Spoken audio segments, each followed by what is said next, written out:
남편이 바람 피운 걸 알았을 때 저는 울지 않았어요. 대신 계획을 세웠죠. 3년 동안요. 오늘은 남편의 불륜을 알고도 모른 척했던 한 여자의 이야기입니다. 아니요, 참은 게 아니라 준비했던 이야기죠. 복수는 뜨거운 감정이 아니라 차가운 이성으로 완성됩니다. 지금부터 보여드릴 이야기는 3년간 준비한 한 여자의 완벽한 복수입니다. 마이너스 마이너스 마이너스. 진혁아, 여기 어쩐 일이야?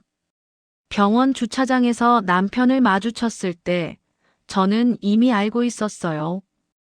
남편이 누구랑 만나는지, 얼마나 자주 만나는지, 심지어 그 여자가 임신했다는 것까지.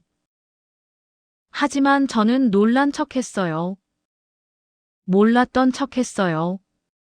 아직은 때가 아니었으니까요. 지금 들추면 제가 지는 게임이었으니까요. 오늘 우리 결혼 2주년이잖아. 새로 시작하자는 의미로 반지 새로 샀어. 손 줘봐. 남편의 손은 차가웠어요. 그 손으로 다른 여자를 안았을 거라는 생각에 토할 것 같았지만 저는 웃었어요. 완벽하게. 고마워, 여보. 남편은 미안한 표정을 지었죠. 하지만 그게 진심인지 연기인지 저는 이미 알고 있었어요. 진혁이가 사랑하는 사람은 나예요. 수연. 그 여자가 제 앞에 나타났을 때 저는 분노한 척했어요. 당신이 불쌍해 보여서 돌아간 거예요. 그 여자 얼굴엔 승리의 미소가 가득했어요. 자기가 이겼다고 생각하는 거죠. 하지만 속으로 저는 웃었어요. 고마워. 내가 직접 증거를 만들어주는구나. 저는 이미 6개월 전부터 알고 있었어요. 남편의 휴대폰 비밀번호, 불륜녀의 이름과 직장, 두 사람이 만나는 요일과 장소, 심지어 불륜녀가 임신 3개월이라는 것까지. 하지만 단 한 번도 내색하지 않았어요. 아직은 때가 아니었으니까. 제가 알고 있다는 걸 들키는 순간 남편은 증거를 없앨 테니까요. 그래서 저는 완벽한 아내를 연기했어요. 불안해하는 아내, 눈치 없는 아내, 믿고 싶어하는 순진한 아내. 남편과 불륜녀가 안심할 수 있도록. 마이너스 마이너스 마이너스. 여보, 오늘 회의 때문에 늦을 것 같아. 그날 밤 저는 남편을 따라갔어요. 회사가 아니라 모텔 골목으로 향하는 남편의 차. 핸들을 잡은 제 손이 떨렸어요. 분노 때문이 아니었어요. 드디어 결정적 증거를 잡을 수 있다는 흥분 때문이었죠. 모텔 주차장. 남편의 차 옆에 수연의 차가 나란히 서 있었어요. 사진. 일단 사진부터. 찰칵. 2대의 차. 나란히 선 번호판. 날짜와 시간이 찍힌 완벽한 증거. 이 시간 후 남편이 먼저 나왔어요. 그리고 10분 뒤 수연이 나왔죠. 옷매무새를 다듬으면서. 역겹다. 하지만 참았어요. 지금 튀어나가서 싸우면 제가 지는 거니까. 집에 돌아온 남편에게 저는 평소처럼 물었어요. 왜 이렇게 늦었어? 걱정했잖아. 회의가 길어져서. 미안. 거짓말. 너무나 자연스러운 거짓말. 그날부터 저는 남편 전화를 몰래 녹음하기 시작했어요. 수연아, 조금만 참자. 이제 그 여자가 날 믿기 시작했어. 남편의 목소리가 녹음기에서 흘러나왔어요. 조금만 더 참으면 빚도 갚고 너 행복하게 해줄 수 있어. 빚? 무슨 빚? 저는 남편 계좌를 조사하기 시작했어요. 몰래 통장을 확인하고 카드 명세서를 복사했죠. 그리고 발견했어요. 제 명의로 대출받은 5천만 원. 제가 모르는 사이에 제 도장을 위조해서 손이 떨렸어요. 이번엔 분노 때문이었죠. 하지만 그것도 잠깐. 저는 심호흡을 했어요. 이것도 증거야. 침착하게 모으자. 남편 뒷조사 좀 부탁드립니다. 흥신소 사장은 노련했어요. 제 얼굴만 봐도 무슨 상황인지 아는 것 같았죠. 수연이란 여자도 같이 조사해 주세요. 과거부터 현재까지 모든 것. 비용은 300만 원 정도 예상됩니다. 상관없어요. 제대로 해주시기만 한다면. 2주 후 보고서가 왔어요. 수연. 아니, 윤세련. 진짜 이름이 따로 있었죠. 상습 혼인 빙자범. 유부남 3명과 동시에 관계를 맺은 전략. 돈을 뜯어내고 사라지는 게 그 여자의 수법이었어요. 완벽해. 저는 그 보고서를 금고에 넣었어요. 아직 쓸 때가 아니니까. 여보, 오늘 동창회 있어서 좀 늦을 것 같아. 남편의 전화. 하지만 저는 알고 있었어요. 오늘 남편이 수연의 생일 파티에 간다는 걸. 레스토랑 창문 너머로 보이는 두 사람. 촛불 켜진 케이크. 남편이 수연의 손에 반지를 끼워주고 있었어요. 반지? 나한테 준 것보다 큰데. 웃음이 났어요. 비참해서가 아니라 이 상황이 너무 우스워서. 완벽한 증거들이 쌓여갔어요. 그날 밤, 저는 노트북을 열었어요. 증거 폴더. 마이너스 사진 47장. 마이너스 녹음 파일 12개. 마이너스 문자 메시지 83건. 마이너스 통화 기록 156건. 마이너스 카드 사용 내역. 마이너스 이체 기록. 마이너스 대출 서류. 하나씩 날짜별로 정리하며 생각했죠. 싸우면 지는 거였어요. 그래서 전 싸우지 않았습니다. 대신 하나씩 모았죠. 저분도 이 병원 다니시나 봐요. 산부인과 대기실. 수연을 마주쳤을 때 저는 일부러 큰 소리로 말했어요. 우리 어머니세요. 수연의 대답. 그 순간 대기실에 있던 사람들이 일제히 고개를 돌렸죠. 시어머니와 수연. 두 사람이 나란히 앉아 있었어요. 친밀하게, 다정하게, 마치 진짜 모녀처럼. 아, 이미 한편이구나. 저는 아무렇지 않은 척 진료실로 들어갔어요. 하지만 몰래 사진은 찍었죠. 증인도 확보했고요. 예경이가 아이를 가졌다는데 뭘 고민해. 시어머니는 주저없이 수연을 선택했어요. 이 연은 내가 책임질게. 제가 보는 앞에서 시어머니는 수연의 손을 잡았어요.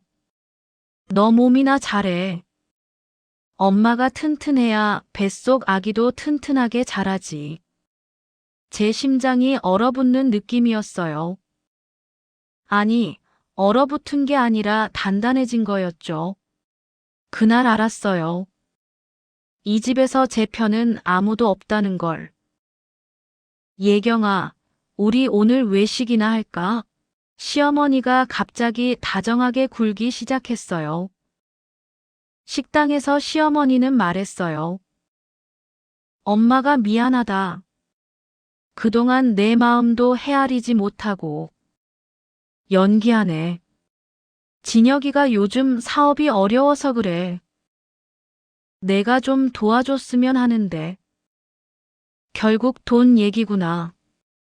제 명의로 대출 좀 받아줄 수 있겠니?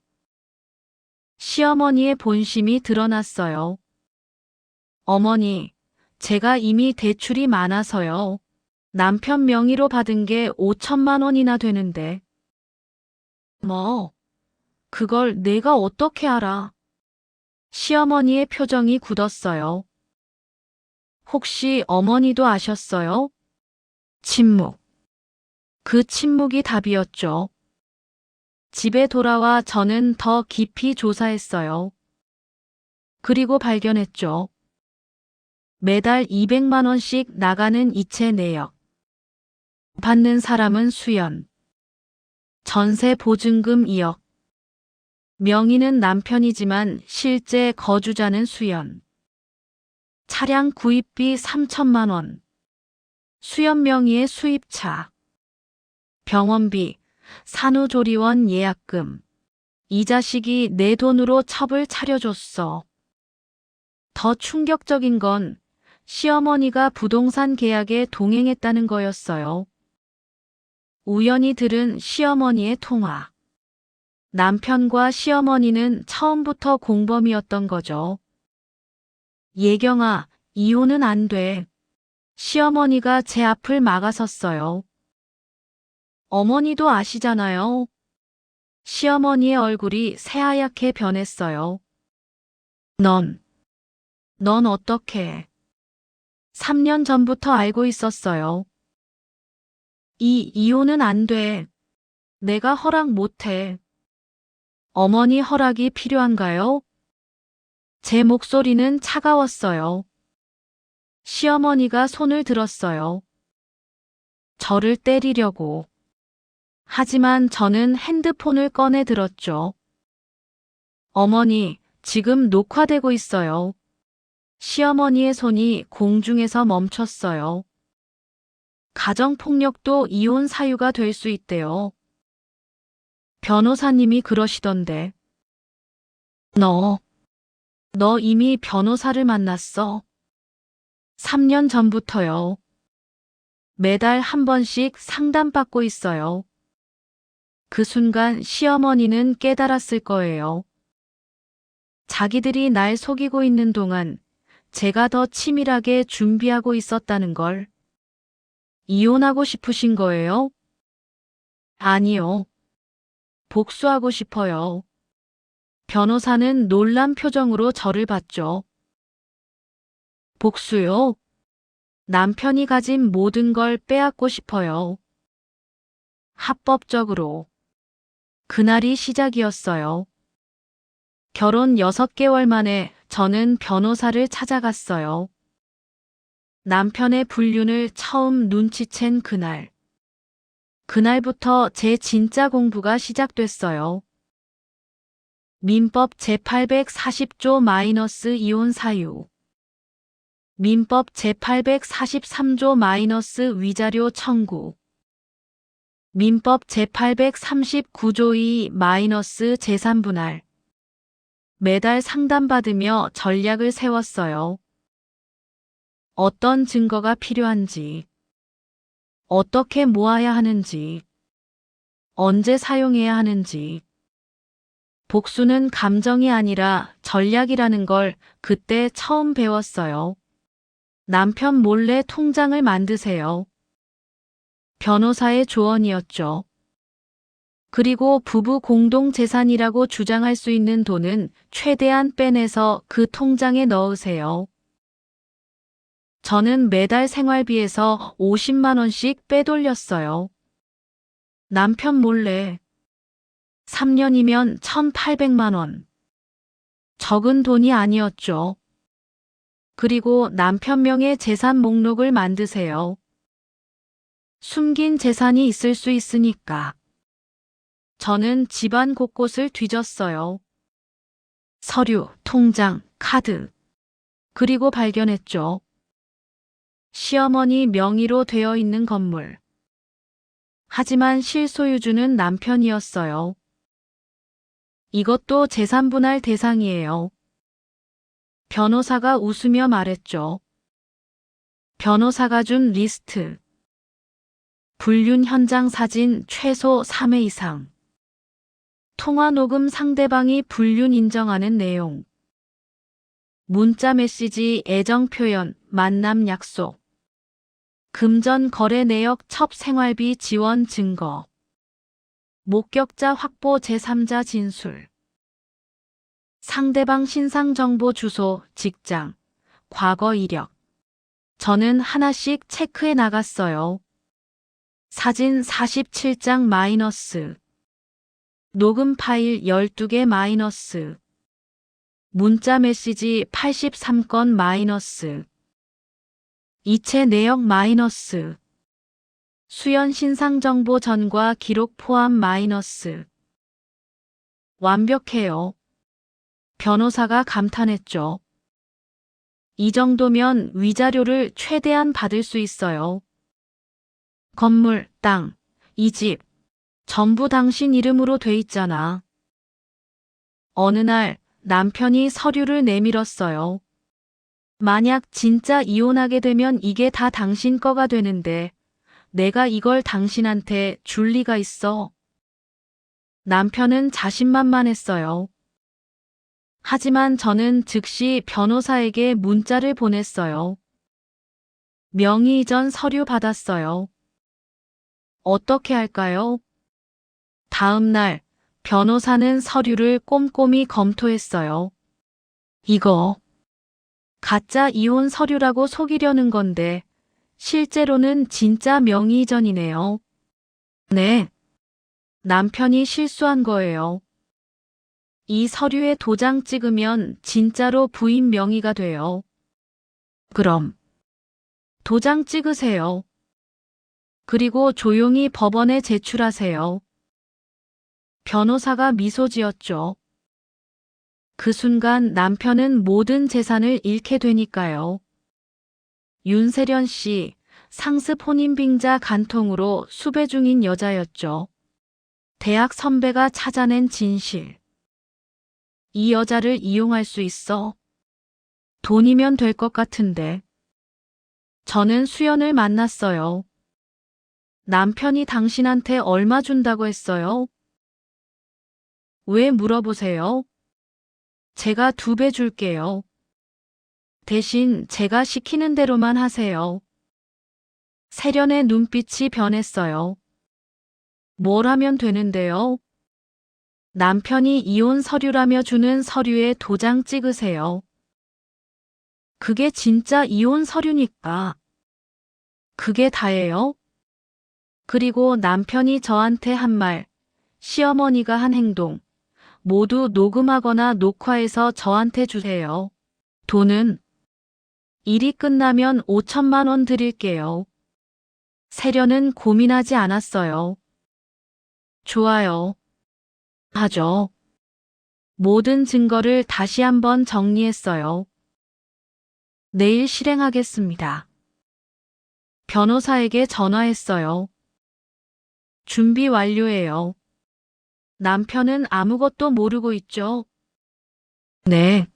저랑 저녁 약속까지 잡았어요.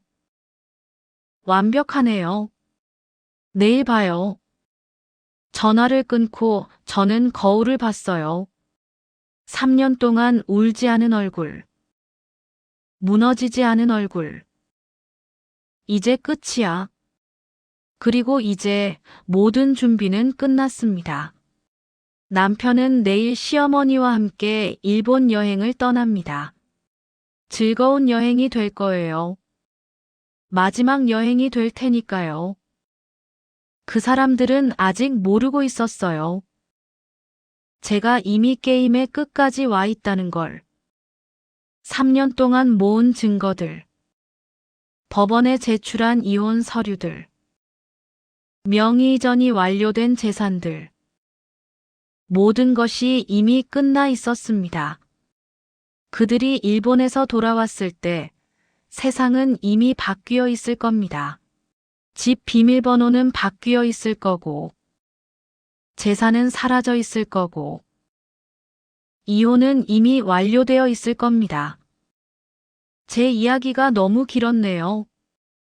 잠시 쉬었다가 다음 편에서 만나요.